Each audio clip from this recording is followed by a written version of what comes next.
Hello, my name is Harrison Botko. We're on to the second part of the show, and the topic is the culture of impunity. Alam mo, ibig sabihin po niyan is, let's break the law. Why not? Because we can get away with it. Yeah. But isn't that the way we're doing it in the Philippines? And we're actually doing a great job. The problem is, kung wala kang pera, you can't break the law. In fact, hindi ka pa nahusgahan, you're already behind bars. Pero kung may pera ka, mas lalo na, liderato ka. Let's break that law because we can do it. Ladies and gentlemen, our guest is attorney C Sison. He's a broadcaster, a journalist, a man of the law, and as well a commentator and also a radio broadcaster pala. I didn't realize all these years. You've been really more in media. On legal cases. Puro legal. Let's talk about your issues today, which I found very interesting. It's about the squatters, now that it's in the front pages again. I was making fun of it before we took a break, because we could have done this 3 months, 6 months ago, even a year ago. Why do we do it at the onset, on when typhoons and powerful whatever natural disasters are imminent?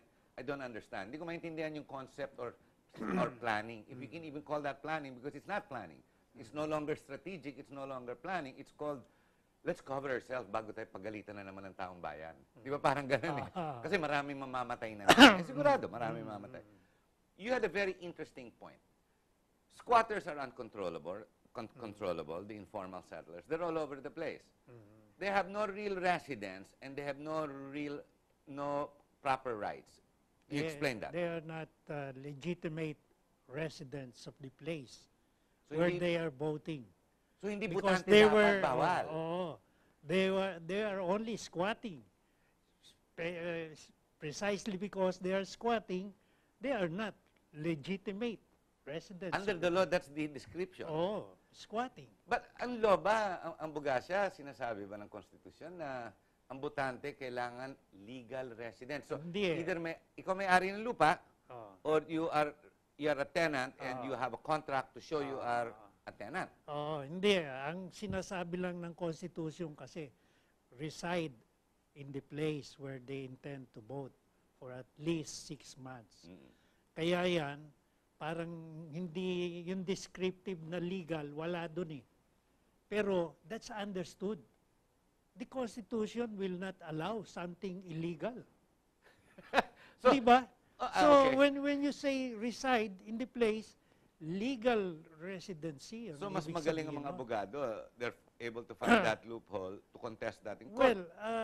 Well, kasi... Has that been contested at all? Oo, it has not been contested. Even the COMELEC allows registration.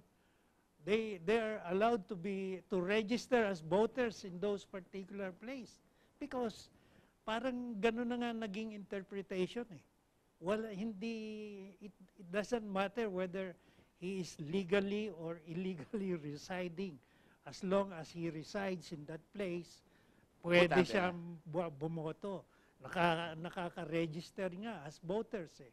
When in reality, hindi dapat. Hindi dapat. Kaya nga ang suggestion ko doon sa article ko ay, COMELEC in the next election should disallow the registration of squatters. But you qualified yourself only for the local election. No, actually... You qualified it eh. Actually, kung tutusin mo, they cannot also vote on the national level. They, perhaps, if they vote at the place of their origin, their provinces, that's where they are legally residing. How about the second generation, third generation illegal settlers? For example, in the urban area, in the city na. They're already in the urban areas na. Second, third generation yan. Hindi tenant, hindi resident tenant, at hindi may-ari. So, dapat yun, kasi you're not a taxpayer, obviously. You don't even have a tax identification number. So, dapat yun hindi bigyan ng probiso to vote. Yes. Parang pareho rin nung... Same. The former generation. They inherited the illegality. They inherit. So, they stay illegal. But do you realize, sir, if length of time does not legalize it. Except when, prescription. But prescription cannot... legalize anything. Prescription cannot run in favor of squatters. You have no rights. They have no rights. So, Yeah. pero we all know there's that saying that politicians coddle these squatters every 3 years because they're used as the voting bloc. Without that, they're not going to win. That's right. That's right. So, There are kung so tanggalin many. natin yan, baka maiba. Oo, oo. Baka pati squatter problem mawawala. But where do we put all these people? Is there how do you tangle with the word human rights, the two words? The concept of human rights versus the squatters in your column. Well, human rights naman meron ding ano yan eh. Not all human rights are purely human rights. There has to be some duties and responsibilities also corresponding to the rights. No? Kaya hindi pwedeng human rights lang. There must be corresponding duties and responsibilities. Like our traffic in the city, squatting has metastasized to levels that are unbelievable. Do you believe or do you feel that it's reached a stage na there is a point of no return na sa dami na squatting? Parang sa daming beses natin din-relocate. You know, GMA did a good job, the last president, relocating. And so did ERAP to a certain extent, the 2 years he was there. And even President Ramos. I don't know about Cory because she was too busy playing. But going back, how come it just keeps metastasizing and growing? Well, siguro... Population walang control? They just Hindi, keep, no. they're like rabbits, they multiply? It's more of... Bumabalik, di ba? Oo. Siguro ang kailangan natin, economic development on the countryside. The places where they are residing. Bigyan ng livelihood. Oo, livelihood at that place. Nag-ano sila sa urban centers eh. Because this is where jobs are available. And, But, attorney, with the squatters belong the armed forces of the Philippines. Maraming mga sundalo dyan po nakatira. Mga polis dyan din po nakatira. Oo nga, dahil nakita na nila nandito ang employment opportunities. Saka libre, hindi ka kailangan magbayad ng upa. Mababa lahat. Yung nga lang, madumi, delikado ng konti. Pero kung matigas ka, may baril ka, it doesn't matter. Ikaw ang tigas dyan. Yun, ganun eh. In your article, you mentioned the politicians that coddle them and use them election after election. Yeah. And you point out the legal point that the legality, they really have no rights and we should take them out. The law should be strict and should be straight. But however, this has to be implemented by local government. Correct me if I'm wrong. Yes. Okay. How can we correct that if, like the dynasty, the people who sit in government are all part of dynasties? How do we correct the situation of squatters? We don't. Yeah, I cannot answer that. I cannot answer that.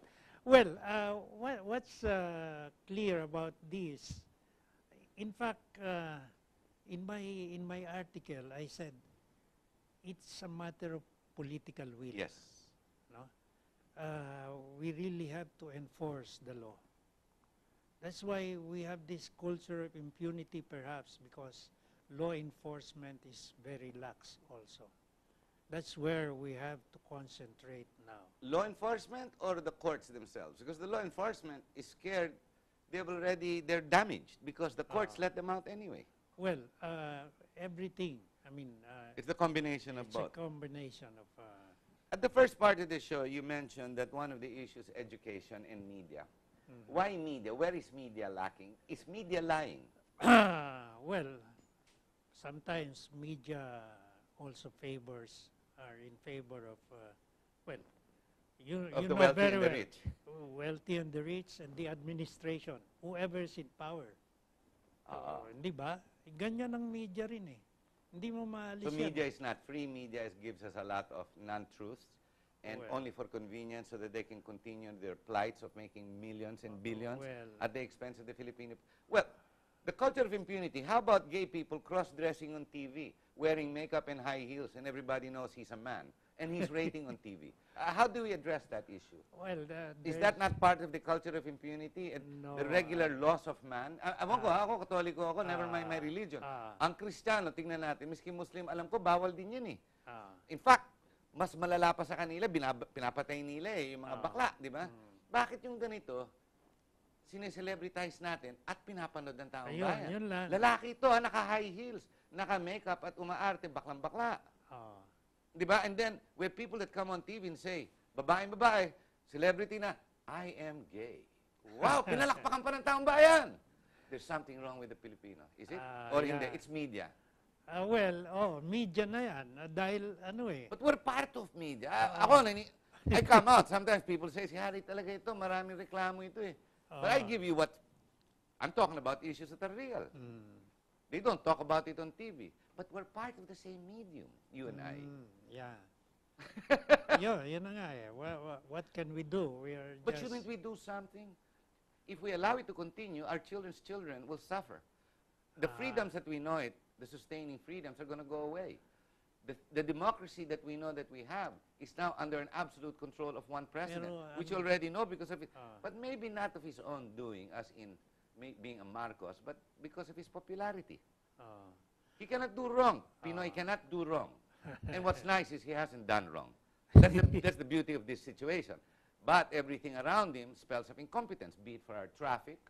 Now we're going to fix the people who live in the esteros right when the storms are right around the corner. Ngayon tayo gagawa. And then in the media, we're going to put it out in the media. But we don't teach the people. Ang role ba dyan, media or role ng education? For example, the CHED. Sinasabi nila, mga bata daw are the biggest voters. The kids don't know how to vote. They don't care. I don't know what people are talking about. Show me a kid that cares below 30 years old. Wala eh. Well, when we talk about gays, parang human weakness yan eh. I mean, they are not violating any law. Moral laws, for our being faith. Gay, I mean... No, okay lang to be gay. But do you have to cross-dress on TV? Siguro ang dyan doon sa the basic family, the basic Yes, sir. unit of society, the family. That's where we should really careful. start. In other words, don't let your children watch this guy. Kasi baka anak mo gusto mag-high heels paglaki niyan. Parang ganun eh. Sa tayo, maski yung mga gays na yan, siguro product of lang yan eh. Yung mga broken families, yung mga abnormal families, dysfunctional families. Siguro ganun. But we seem to celebrate them in media, on primetime media. Well, I don't understand this. Oo nga eh. Well, that's it. Media. But we're part of media, Attorney Sison. Di ba? Yeah. That's the problem. So we're part of the circus that comes out. So the truths, the non-truths, who will you believe? Parang ganun. Yeah, but there are also truths on these things, which have to really come out. Like being gay, that's a reality. That's a reality. That we have to also admit, and sometimes we cannot help but air it in media. I mean, I think it's a little overbearing already. But Attorney Sison, you've been at this for close to almost 2 decades. Yes. Is it better now or is it worse now when you first started with your advocacy of promoting the truths, the way you see it, linking it, or rationalizing it with the laws of the land, the Constitution, being a man of the law? Mas malala ba ngayon than 2 decades ago? Definitely, I would say so. So we have not progressed. We have regressed in spite of the freedom we think we have. Well, when we talking about culture of impunity, definitely the culture has grown. The culture of impunity has grown. It has never been... it's never tapered, not whatsoever. And getting worse. Yes. That's what I mean when I say it's getting worse now. Buti hindi ka na si-censor sa Philippine Star. Hindi naman. They're fair. They're really, I mean, they really allow me, give me enough leeway, elbow room to write what I want to write. So far, I have not been... Your article 2 weeks ago about what we took up in the first part of the show, and your article today, are no small articles that can be put to the side. It's enough to enrage its reader. It's enough to motivate the reader to question the issues around the culture of impunity, getting worse. It's like a cancer. It's creeping in.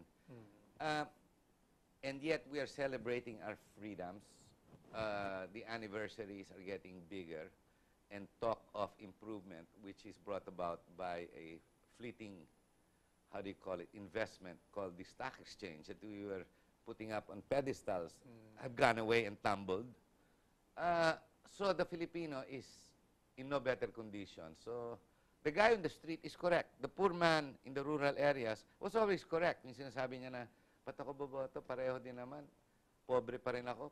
Ngayon, pobre pa rin ako. Ganun pa rin. Wala nangyayari sa buhay ko. Tama siya. In fact, lumala pa. Oh, So our leaders have failed us. definitely. I think so. Yeah. Do we have good leaders around us that we can prop up to make better? Can we replace these bad people who sit in government, be it the executive, the judiciary, or even legislation?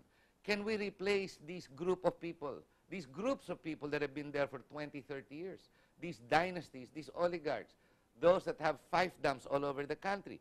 Can we replace them? Do we have enough Filipinos? I mean, Well, parang wala nang pwede tumakbo, puro sila na lang sa Senado. Oh. We have 90 plus million Filipinos and we're going to be 100. Wala na Pilipino ba na nag-aral na kaya palitan itong mga demonyo? pwede siguro eh. Yung, Meron pa, no? Tingin ko yung naman, ano? middle class, wala pa. Yung middle class natin, mukhang very silent. Di ba middle They're class not- natin nasa call center? Lahat sila nasa call center. Eh. Yun na nga ang parang dapat ito kumilos na ang middle class dito eh. Simbahan. Pwede Parang kaya pagkasama ng indifferent. simbahan? Well, middle class din yan eh. Parang mas maganda kung middle class talagang will really wake up on all these realities that we are experiencing now. Parang wala sila, indifferent eh. They're not so interested in what's happening. As long as maganda ang buhay nila. So like the poor, pag makakain, ang middle class, I'm doing well, so don't bother me. Oo, parang ganun eh. Kailangan talaga merong So no sense of nationalism. nationalism. Yan, Wala. yan ang kailangan natin. But how Yeah. do we wake up the Filipino people? Media again. Well, media has a big role to play here. No? I mean, And we've lost media because it's owned by the Taipans, the same people who own the big ticket items that are now moving out of media and their main core products to go into power, utility, so that they become bigger and bigger. So they're virtually untouchable. Di ba parang ganun ang parang nangyayari? ganun eh. Parang ganun ang nangyari. So this circus there's going to be no end. The road to perdition is definite, it's defined, and we are well on the right track to perdition. Alam mo, pwedeng may mga rare candidates, no, na who are able to awaken or to arouse the interest of the middle class. That's what we need. These, yung mga sincere candidates, no? Meron pa ba? Meron pa eh. Kaya Pero lang, hindi manalo-nalo. Hindi. Nakapatilan, Kasi- tried really hard, pero kasi- wala nangyari. kasi they start at the top eh. What we need are those people starting at the bottom. Grassroots muna. Diyan tayo mag-umpisa. Doon sa lugar natin. Arouse natin ang interest ng middle class. Doon sa lugar natin. Oh. So the Madali high yan class, eh. the educated, and those with money are forgone. They're the ones that caused this problem. The culture of impunity has been, what? Because they are indifferent. They're They- totally. oh. So if you're indifferent, you're part of the problem. Well, yes, of course. So, So indifference is part of the real problem. that's right. Because you're doing well, Oo. kasi hoda, ayoko na mangyari dyan, I don't care. Ganun eh. Ganun ang Kailangan yan ang anuhin natin ngayon, middle class. Diyan tayo, we belong there, no? Kaya, may kasalanan din tayo. I mean, Ay, hindi ako, mareklamo ako sa television. Nagugulat nga ako, hindi pa ako sinisita eh. Pero ako, non-stop ako, I keep going at it. But kakaunti lang tayo. We have to win other middle class people to join the group and really rally and arouse our interest in what's happening to our country, in the kind of government we have. No? This is where we need to really get the interest of the middle class people. Ladies and gentlemen, we're at the top of the hour, and we're going to have to end the show. But before we do, we'll ask one more time a short message. Attorney Sison, our Jose Sison, not Jose Marie Sison. That's the communist. This is the columnist. Before we end the show, a short message as we end. Attorney, your message. Well, thank you, Harry, for Salamat po. inviting me for this chance to air my opinion on current events. And thank you very much for making me a TV star once again in your show. I really like the show, the nature of the show, give and take, freely, no holds barred, and that's just a good show. And you know, this is what I really mean in my message, really. You know, I think we Filipinos are so concerned more about our freedom. No, we want to have more freedom, and we forget that we have also responsibilities to our country, to our fellow men. No, so that's what perhaps we need now. No, let's have more of unselfishness on our part. Let's think of the other people. Let's think of our fellow countrymen. Let's not have all selfish motives in our no, but it's natural sometimes, no, to think of ourselves first, no. Perhaps but this is natural, but it is a weakness, no. So we have to overcome this weakness. Let's have freedom. There's no question about that. But we must have freedom with responsibility. Thank you very much, Attorney Sison. I agree with that totally. I believe politics should be responsible to our faith. We need to come back and decide for ourselves if this sustaining freedom is worthwhile what it seems to be, or is it fooling us only to relegate our children's children, the country, to the road of perdition. Parang ganun po ang takbo niyan eh. And unless you and I stand up for it and make a change. Ako, nasa television ako, nagsusulat ako. Attorney Sison, nagsusulat yan, non-stop. We do our best to try and awaken you.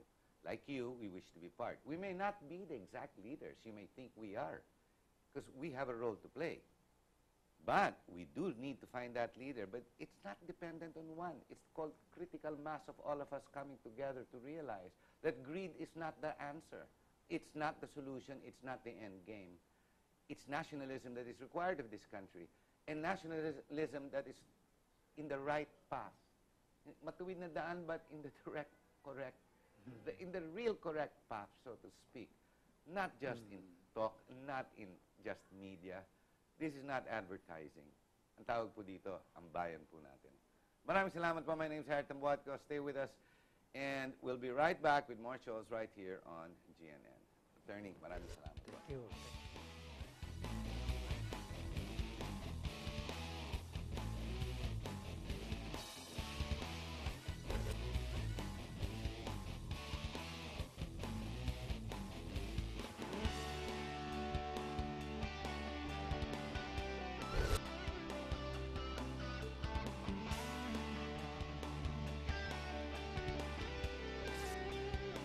You are what you watch.